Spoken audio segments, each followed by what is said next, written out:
వద్దు బాబు, వద్దు. ఇది కుదిరే పని కాదు బాబు. నీ అంతస్తు ఎక్కడ, నా అంతస్తు ఎక్కడ? పొలంలో గడ్డి పోసుకుంటుంది బాబు అయ్యి. మీతో నా బియ్యం. సత్య గారు, నేను ఆస్తుల గురించి అంతస్తుల గురించి ఆలోచించి ఈ నిర్ణయం రాలేదు. మీ మనసుల్ని, మీ మంచితనాన్ని అనుభవంతో అర్థం చేసుకున్నాక ఈ నిర్ణయానికి వచ్చాను. మీ అమ్మాయి నాకు మనస్ఫూర్తిగా నచ్చింది. అంతకంటే ముందు మీరు మీ మంచితనం నాకు నచ్చింది. మీరు ఒప్పుకుంటే ఈ నెలలోనే పెళ్లికి ఏర్పాటు చేస్తాను. ఏమంటారు? తొందరగా ఆలోచించి చెప్పండి. ఆలోచన ఏం ఆలోచించమంటారు బాబు? ఆలోచనకి అందరి వరాన్ని మీరు నాకు ఇచ్చారు. నన్ను సాధించడానికి అందరు కాపాడారు. ఈ రోజు నా కూతురు గణపత్రానికి కట్టారంటున్నాను. ఇది కళ నిజమో ఈ కళ అనుకుంటే ఆనందంతో ముఖ్యంగా అయిపోతుంది బాబు. నమ్ముతాను బాబు.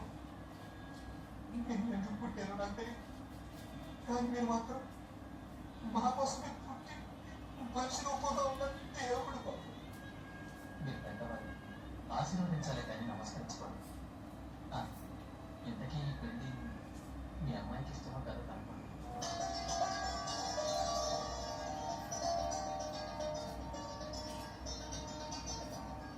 నేను వెళ్ళి వెంటనే పెళ్లి ఏర్పాటు చేస్తాను.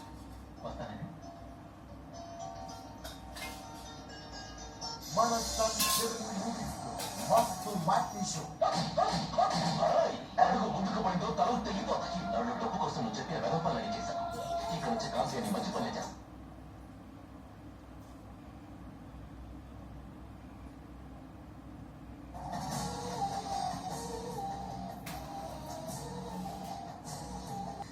నీ మీద నేను కాన్సన్ట్రేట్ చేయక సుఖాలు ఎక్కువైపోయాయి నీకు. అది చెప్పు ఎరా, నేను సిటీకి వస్తే నన్ను చంపేస్తానన్నావట. ఇప్పుడు నీ ఇంటికి వచ్చా చెప్పు. అందుకు అంతమంది మా వాళ్ళందరూ పోయినా అందుకే నువ్వు రాగలిగావు. లేకపోతే రైసాలా నేను ఎప్పుడు వేసాను. నేను నేనెప్పుడో చేయాల్సిందిరా చిన్నప్పుడే. ఆ మండుగట్టు ఒకసారి కావాలి. కానీ నాకు ఈ కాన్సెప్ట్ నచ్చింది. ఆ మంచు తాడు ఇలాగే సెట్ చేయి, ఒకసారి ట్రై చేద్దాం. Nice idea. శోభనానికి ఈరోజు మంచి ముహూర్తం అని చెప్పారు. జీవితం పాడు చేయకండి. పట్టించుకుంటారు వస్తుంది. పెళ్లి చేయాలనుకుంటున్నారు. పొలంలో కొత్త కాదనుకుంటున్నారు అంతే కదా. Very good. Best of luck. ఒకరి బరువు కాపాడాలి.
Yes.